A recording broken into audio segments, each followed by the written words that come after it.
My mother-in-law, Judith, came home with the conceived mistress, both of them looking like they had just returned from a shopping trip. "Why aren't you up yet to serve us drinks?" she demanded. I didn't know who this conceived woman was, and felt puzzled. I poured some tea and placed it on the table. Judith and the mistress burst into laughter, nearly falling over. "This is Helen. She's carrying Rick's child. Hurry up and sign the divorce papers and get out of this house." Previously, Rick had only discussed the divorce privately with me. This time, his mother brought the mistress to humiliate me. It was then I realized the real reason Rick wanted a divorce. I had always ignored the traces left by other women on Rick, thinking that men would inevitably flirt a little with other women. I believed as long as I was still in the house, no mistress could pose a real threat to me. But I was wrong. When a spark tried to ignite, it should be extinguished immediately. Rick took out the divorce papers and tried to force me to sign them. "Rick, you're the one who cheated with your secretary, and now you're trying to divorce me as if you're in the right?" I looked at the man I had once loved to my very core and felt that he was a complete stranger.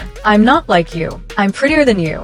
And I'm not incapable," she sneered. I had been a beautiful woman once, pursued by many. But after marriage, I stopped dressing up.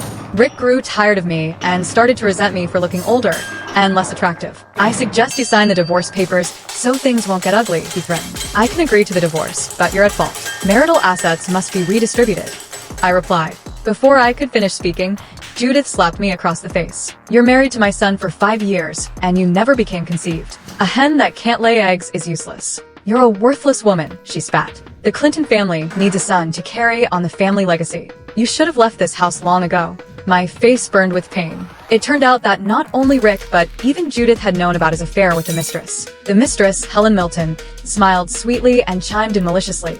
"Exactly. You're useless. You'd better pack up and give me your spot, you little tramp. If you don't want to leave, you can stay as a housemaid.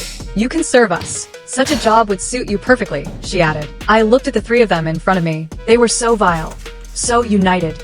They truly looked like a family. "Don't even think about it. Unless I'm dead, I won't sign this divorce agreement," I said firmly. Ever since the divorce talk started, Rick and I had been sleeping in separate rooms. He left early and came home late, barely speaking to me at all. We couldn't agree on the division of our premarital assets, so I kept dragging things out. After all, as long as I didn't divorce him, the mistress would always remain a mistress. I wasn't in a hurry. It was the conceived mistress who was. Because I had trouble sleeping, I had developed a habit of drinking a glass of milk before I went to bed every night. After drinking the milk one evening, I felt dizzy and extremely unwell. Soon, my breathing became rapid, and it grew worse and worse. Help me.